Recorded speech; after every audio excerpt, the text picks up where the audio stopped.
Okay, thank you everybody for joining me today. Over the last couple weeks, we've had a number of meetings with you about changes that were coming to Care Director and how they would impact the portal. However, at the time, I was not allowed to show you what the portal looked like. So, we did a presentation, we talked about how taxonomy works and what the functions were that were coming, but I never had the opportunity to show you what that stuff looked like or will look like once we put the site into production. However, I'm happy to say that we are pretty much done with the work and I am able to show you the portal. So, this is the new New York Connects website. As you can see, we've gone ahead and done a lot of work in changing the look and feel of the site, and I will be walking you through some of the new functions we've added to the site. So, if you have any questions while I'm doing this presentation, you're welcome to put them into the question box in the webinar, and we will loop back to them and get them answered. So, for starters, we now have 3 search options. The know what you need, the keyword search, is very similar to how it works today. We can type into the box, we can type in a keyword, or if we happen to know the name of something we're looking for, we can type in that name too. I hit a button. However, the location box is a good bit smarter than it was. Previously, we had a pull down that would give us, all right, let's look from a list of every county in New York. Well, now all they need to do is type the location. So the system is smart enough to know, for example, that there is an Albany County and a city of Albany. So users can put in either their county or their city, and you still can put a zip code in there if you want. Additionally, this button here allows you to pull in the location if your browser settings and security settings allow that. So you can see that I hit the button and it populated my zip code in the location box. Now, I'm not in New York, so it pulled in my local zip code, but for users in the system, it should pull in where they are. And you'll see that button throughout the system as we do these. Every search has the ability to do pull in the location if we need it.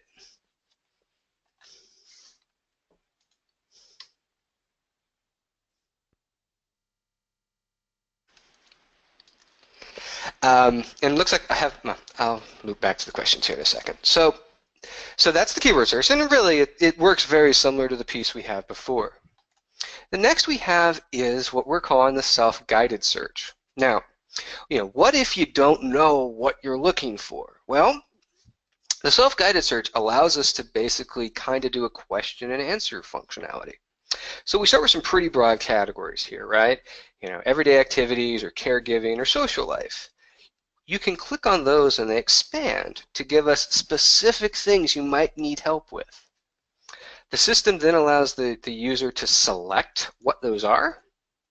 Maybe I need help with shopping, but I also need, where was what I was looking for? I need help in housing, right? The system allows us to select multiple types of services you might need using the self-guided search, and we return those results based on what taxonomy is hooked into these categories on the back end. So if I clear this out and I do a search, we'll see here that it pulls in what categories I have selected in the guided search. So I can then unselect one of them, apply in my refined results area, and it'll return just those results. And you can move back and forth if you need to. The third search we have is a category search. And this works more like a traditional directory. As opposed to that long list on the page where we had everything and the information was pulled from taxonomy, we've moved to a configurable system that allows us to set different categories based on our needs.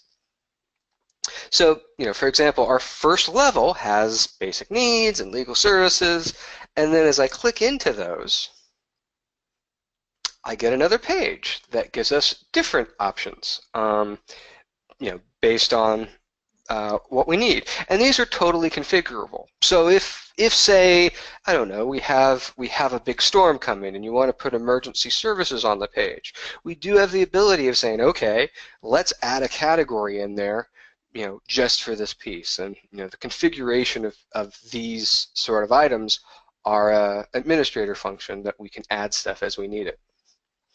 The results work a little bit differently on the category search. So if I click into an actual category to get results, we'll see that the results page looks a lot the same, but if we look here on the left, I've got a lot of different filters I can apply to refine my results. If you recall on the last call we did, we talked a good bit about the hierarchy of taxonomy and how, if we want something to show up in this new search that I couldn't show you yet, that we wanted to make sure it was a level 2 or 3 taxonomy term. Well, the reason for that was that, if you add a level 2 or 3 taxonomy term, it will show up here as a related piece. So the system's able to tell us, for example, if I needed autism therapy and I filter, it pulls in the records that have autism therapy as an option. Likewise, and I'll go back a page to show this. If I put in a zip code for my distance, well, let me step back. So the distance filter here for things that are near me, you can put in a city or state. So if I just wanted to look at stuff and see if I could find anything in a specific area and apply it, it will return results based on those pieces. If I want to search on distance, I do need to supply it with a zip code. So if I replace this with a zip code, and we can designate how far away we want something to be. I can then apply that to my results, and it will tell me how far away things are. Additionally, up here at the top, we now say, what you searched for and what we're filtering on. Additionally, we can clear our filter, and then we can keep going along. The results pages themselves have changed as well. As you can notice, for starters, we're putting in the description of the service in the results. This gets us away from that long list of results that we would get, but it didn't actually necessarily tell you what something did. You had to know the name of the service. So over the next couple months, we're really going to be hunting for services that don't have descriptions. Because if they don't have descriptions, we won't have nearly as robust options when we look at our results. Additionally, you'll notice that we took out provider as a hyperlink. We did a lot of user testing around this new portal, and what we found were users were getting confused as to which link to click. So the provider link is now just their name. If I click into a record,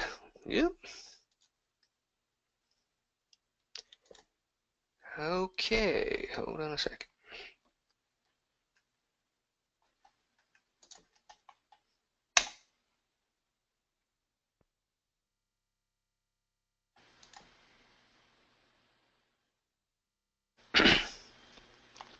You'll notice that this page too has changed. So for starters, we moved the map. Mapping was always on the records, but we have moved it to the right-hand side here to where we can see it more, it's more prevalent on the page and we can see where pieces are. We continue to have the description in here, the provider name, the address, and that area served piece.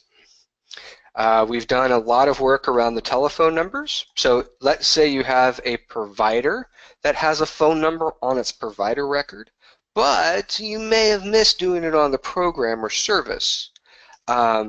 In such a case, we will pull in that provider number as well as any numbers on the services. Additionally, any things that we have on those services records allow us to show on the records too. We've also added the eligibility requirements. So if you happen to know that information and you put it on a service record, it'll now show up on the portal. So I'm going to step back here just a smidge and see what questions we got.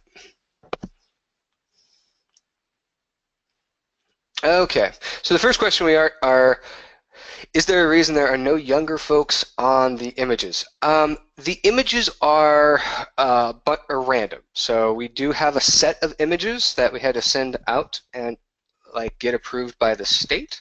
So if you notice, as I click into different things, the hero images, as they're called, change around.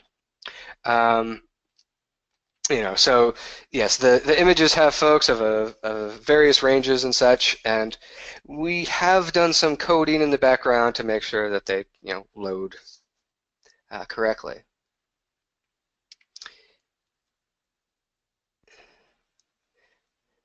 Next question up is, can we put the phone number?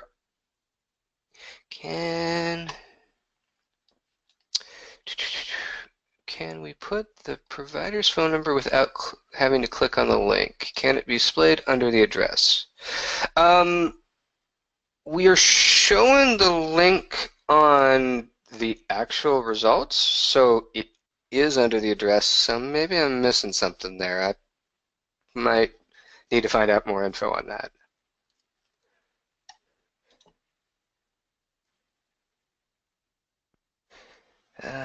Will the phone number for the program? Yes. So if the telephone number if there is a phone number for the program, so let's say I've got a provider with a phone number and then I have a service with a phone number, the service phone number is going to show up. So that is the number we're using.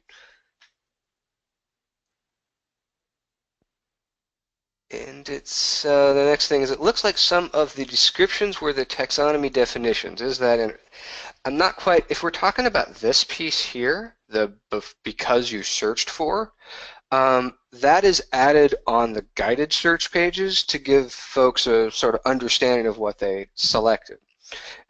Due to basically, if I was in here and I had a bunch of stuff checked off, so I'll just check off some stuff here.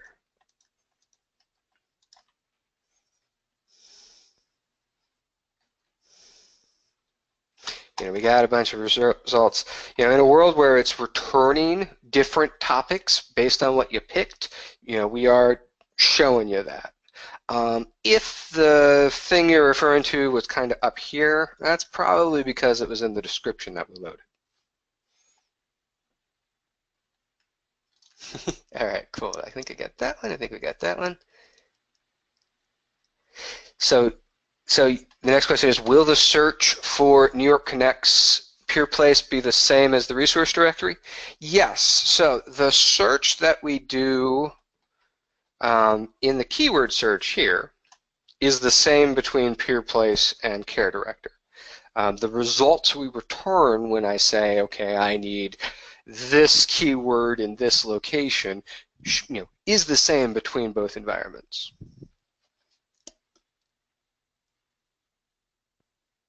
Oh, whoops, sorry. Looks like my question block is blocking part of the screen. So you might not have seen some of that. So What did I talk about? I talked about, okay, so I'll go in reverse. So yes, the keyword search, the find and location piece we do here should match up to what we have in PurePlace. It's running off the same data set. And then the pieces that might have been taxonomy could have been these because you searched for items. That's due to having multiple items on the guided search and those items coming up in our search results.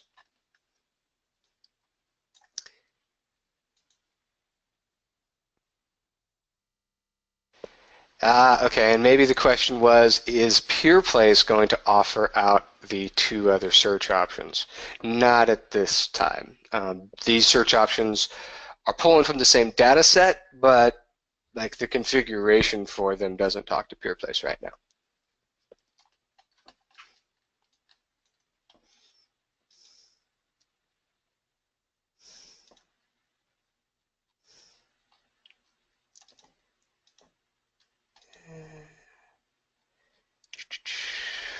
All right, okay. I think that gets my questions for the moment. We'll review it again in a bit. All right, so at its baseline, what we do with Care Director doesn't actually change much, right? We're still making services and programs, and those things are showing up in our newer and much better looking New York Connect site. What people can do on it has also improved. Now, previously, users were able to log into New York Connects and they could save searches. We've had if I look at the number of users, we have a handful of folks that do that. But in general, we have added some functions into the portal that we do hope will allow or increase the usefulness of users having accounts. So, for example, here I'm looking at a list of services, right? I can check those services, and the system highlights those services that I've selected. Once I do that, the bar up here at the top becomes active, and I can do stuff with it. Now, the stuff here on the right-hand side, makes pretty much sense. We can export it to a file. We can email it to somebody else, or we can print it. But these two buttons allow us to do some things that are new. So, well, actually, I'm going to do one thing here to make my search a little bit smaller.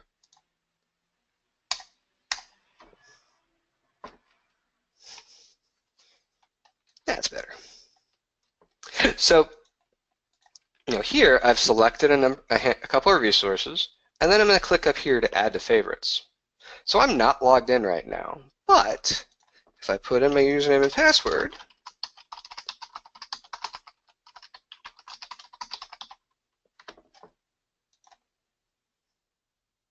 I now have the ability to save those resources. So I'm going to go ahead and save them to a new folder.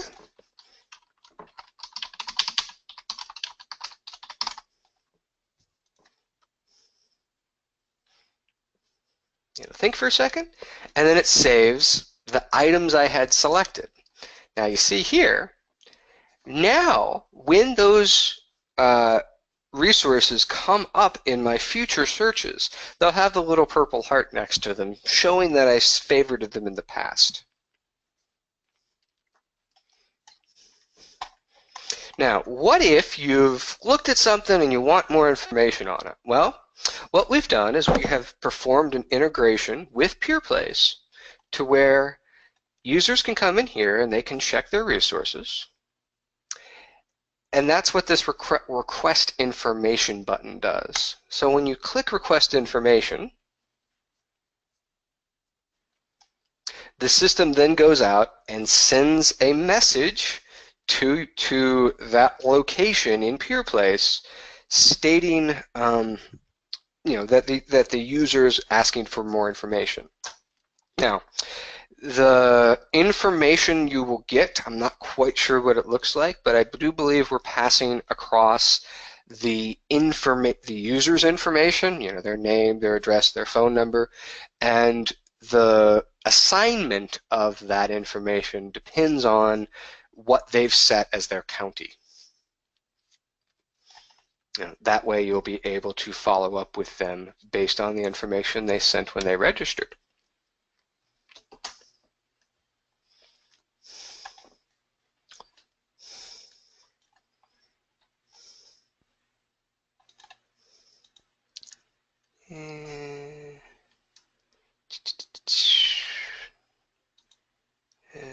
Just cleaning up my questions here, smidge. Okay, so once users are, logged in users, get a happy message to them. We also give them the ability to, access an accounts page that, allows them to basically do some basic stuff. I mean, we can look at what pieces they favorited. You can come in here and see, all right, in the past I've looked at these things, and here are the services that I've looked at before. Likewise, we do keep track of what information requests they've sent. We do keep track of that.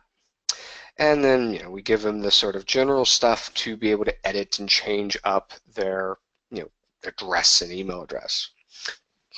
The other piece we added is the ability for consumers who already have a care plan in PeerPlace and have approved themselves getting electronic documents.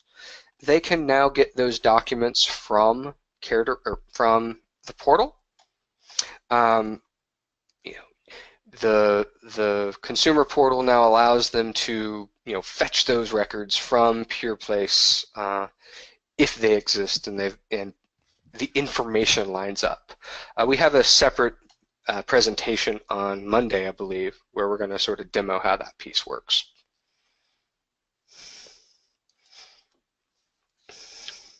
So functionality-wise, that is the core of the redesign work. Practically every page has been updated and changed around. We've added a great deal of functionality to it, and we are very much looking forward to users having access to it and seeing how it gets taken up. So if there are any questions, feel free to put them in the box. As always, I probably talk too quickly, and see what you guys have to say.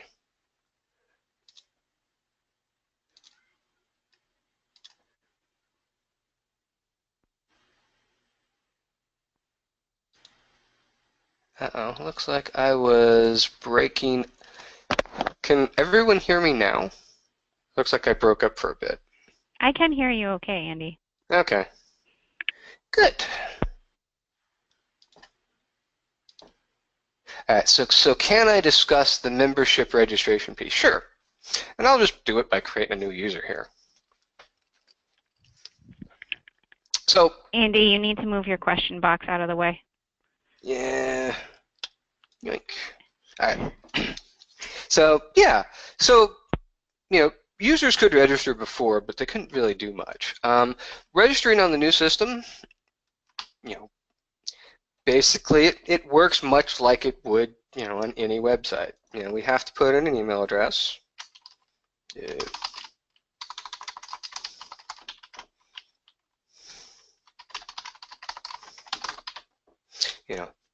We require them put in a password. Oh wait, that's login. I need register.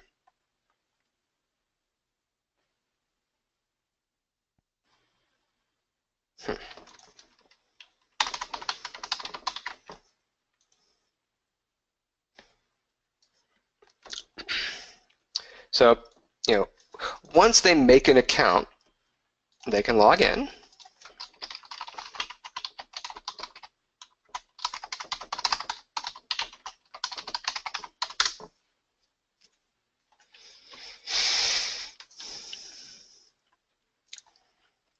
And the profile information we have in the system for them, is basically where we have what their gender is, date of birth, phone numbers, and county of service. So the county of service entry they have set here. Here I'm in a thing we set up for testing, but I'll move that to a real county.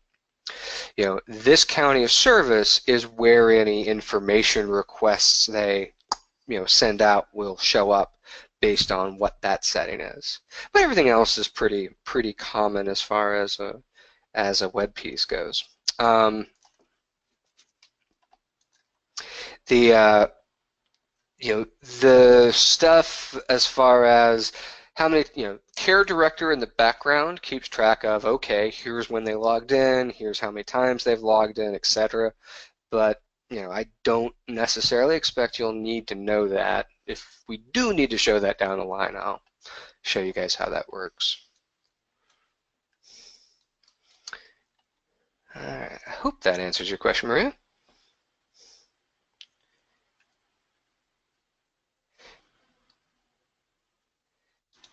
The keyword search appears faint.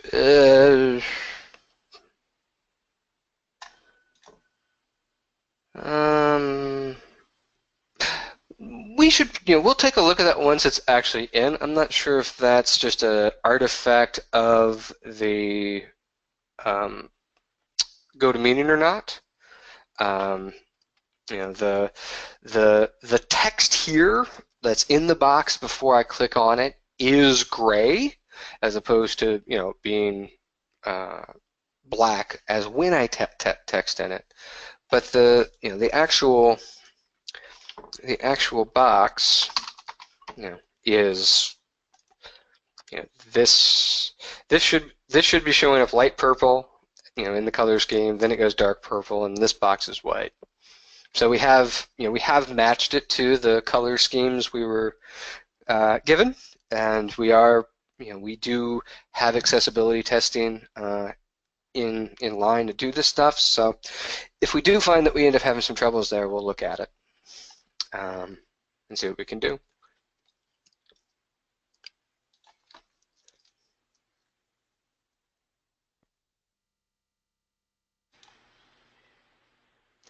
All right, so the next question is, what is the login and register buttons are used for? Same pieces they are before. So in a world where I don't have an account, I can register and put in my info to get it. In a world where I have an account, we can log you in with your account. Likewise, if I'm in a search and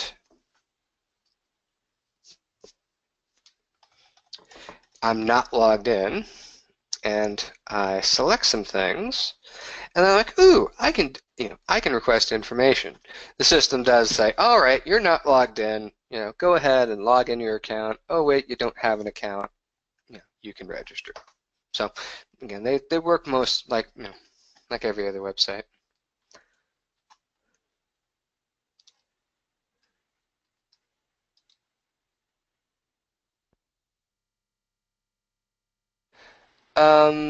April, maybe you can answer this one for me. When do we expect the information request stuff to show up in PeerPlace, or start showing up in PeerPlace?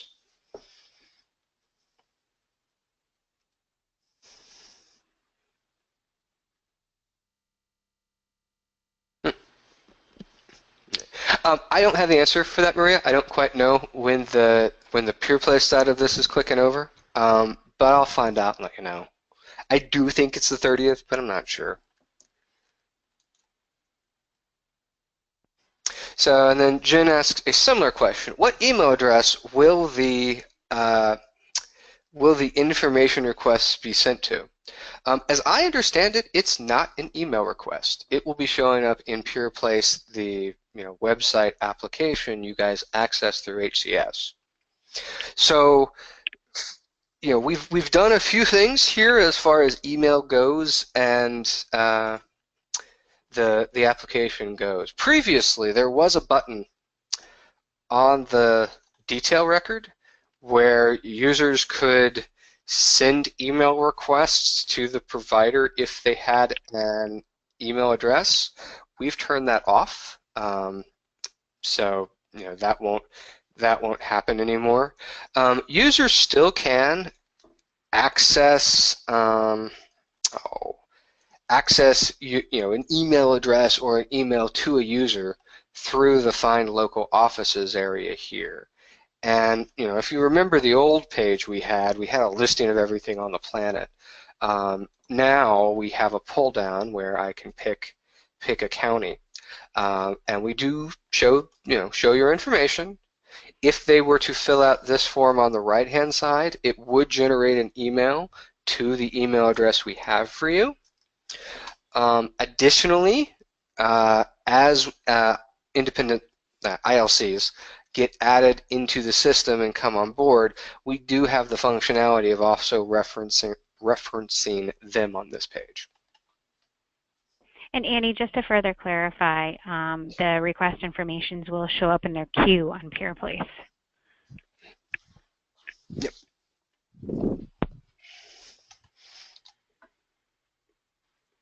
And is that happening? Like, does that start like in October? I assume. I believe that will happen right away as soon as it goes live. Yeah, okay. But I would need to check on that.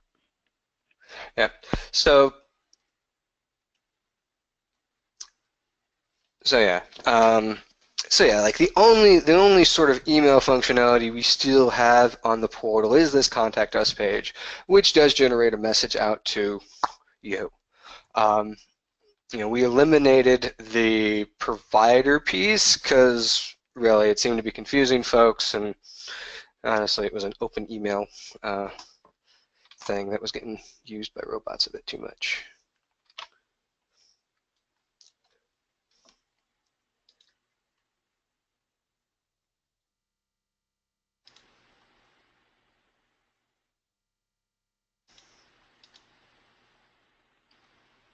So the question, the other question it seems like is what documents can people access through here from PeerPlace? Right now it is just the care plan. So we do have the hooks in here to possibly put more stuff in the future, but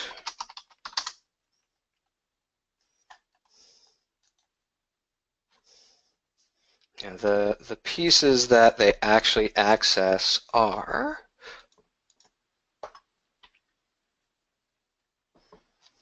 and I'm going through this super quick just to show you.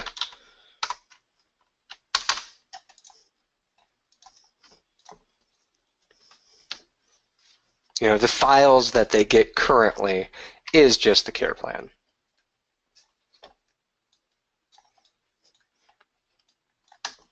So if that's something you work with on a regular basis, we do have a call on Monday about that function specifically.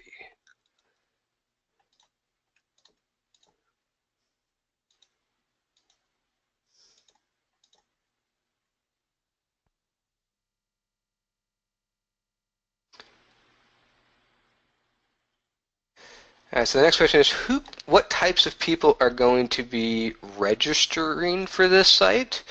There's no restriction on who can register for an account on the portal. I kind of function on the assumption that it's going to be clients that are looking for services or possibly getting services, or people who want to research stuff.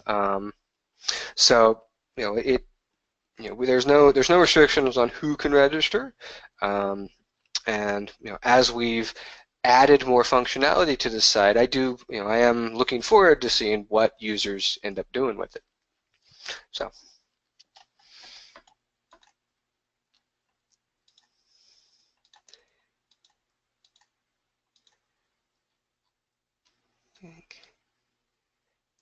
All right. Is it mandatory to do a profile when registering?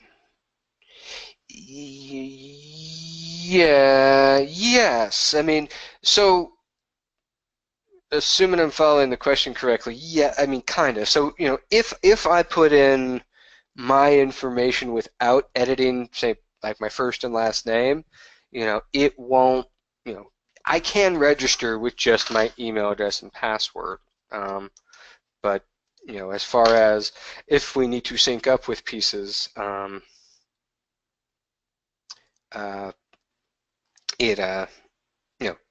for example, if my information doesn't match when I am doing that care plan request, it won't be able to find me. So that's one of the reasons we give them a page, when they pull in their information to say, okay, is this your info? Because if my birth date is wrong, for example, it won't pull my care plan.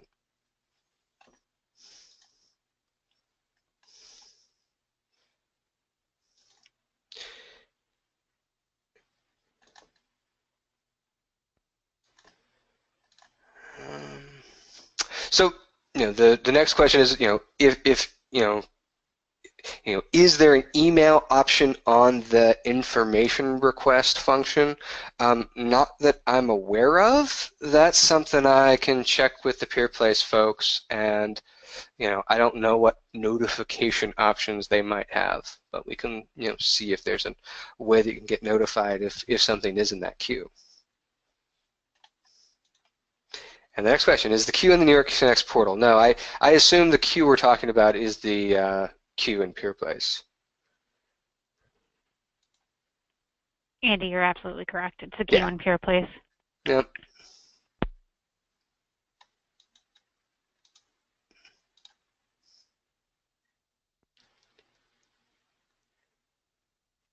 All right, I have another question for you, Jessica, because this one's directly to you.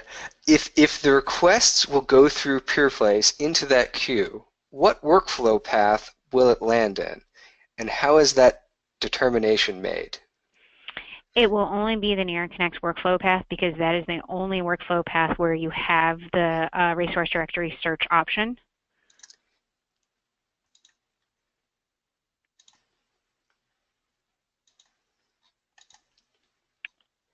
All right, I think. All right, so email.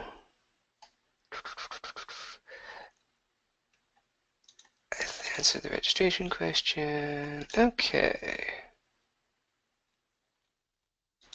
Okay, so I think that's all. When will the site go live? At the moment, we have it. All the parties involved have a meeting this afternoon where we are getting approval. The expectation is we're putting it into production this weekend.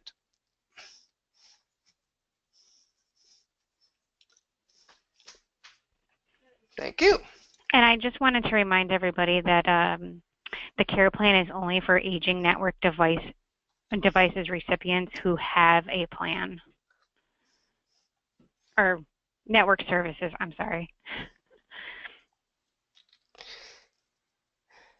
So yeah, and then the next few questions I have in here are sort of housekeeping as far as these meetings go and my meetings and stuff like that. So if you have more questions, feel free to put them into the box. I'm going to answer these other pieces about the other calls. So the first bit is somebody missed a call from 912. That call was sort of the precursor to this call. I wanted to sort of talk about how what functionality this impacted on the care director side of the world. And I'll move my question box because it's right in the middle of the screen. To basically talk about the hierarchy of taxonomy. Those have been recorded. I will be handing those over to the folks to put them on, an internal FTP site on Monday. So, if you missed that meeting earlier in the month, we will be able to, get you in there. But I also have the notes and presentation on that if you need to see it.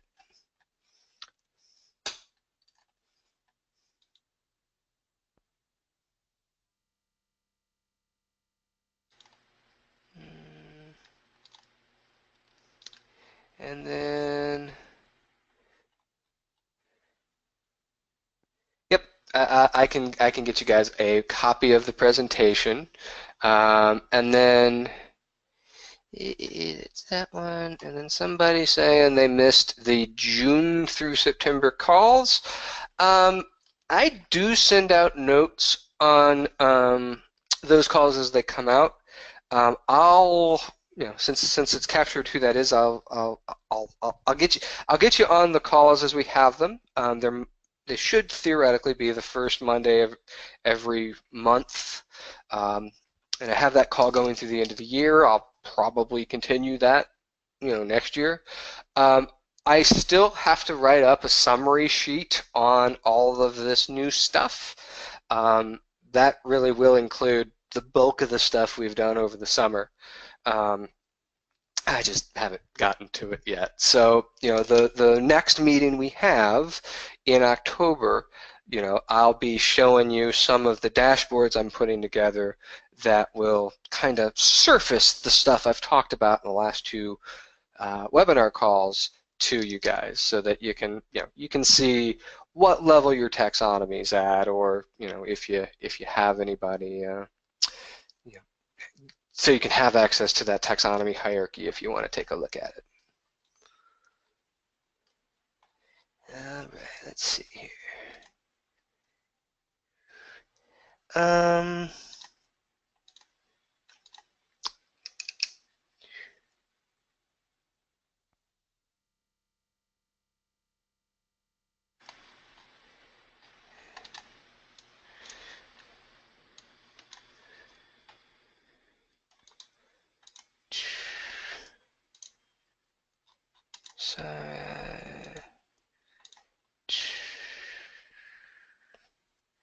So actually, and then there's a question about what's on my screen right now. So why isn't there a phone number on these guys?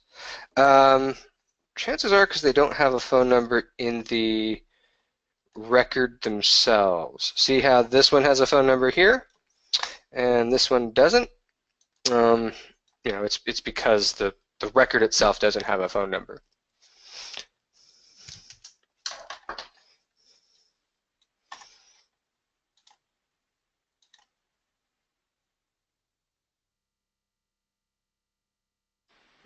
Next question is, would New York Connect's information specialists use the directory to make referrals to outside organizations?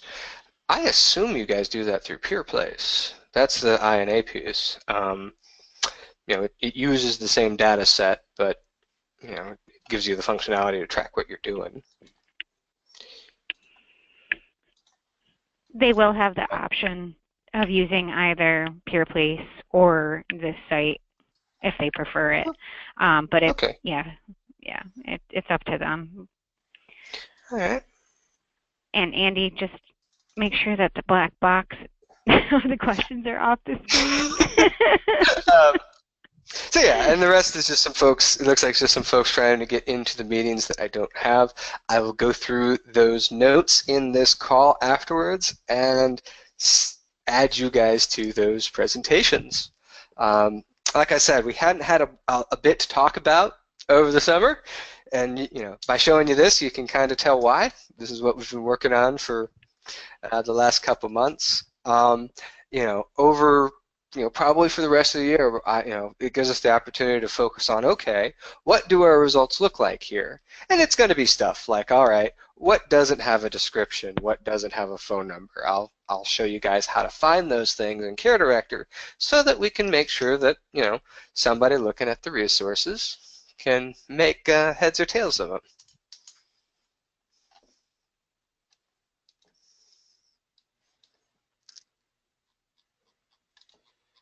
All right, so that's what else I got.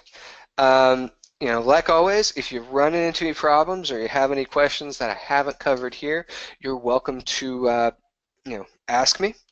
I have prepared a number of videos around this. So the presentations we've done, this one and the two I've done previously, as well as the one we're doing for the care plan folks, those will be available in your guys' internal network, as far as I understand it. A sort of the videos within Care Director that walk you through this stuff and talk about how it's built. I have those updated, and I will be putting those into that interface next week.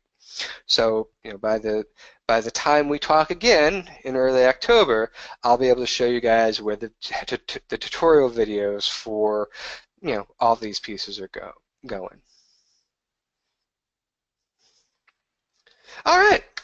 So I think that is, my presentation for today.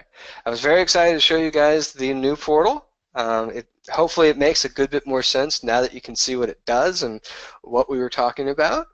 And I look forward to consumers getting in there and having an opportunity to use it. Thank you very much, Andy. Thanks, guys.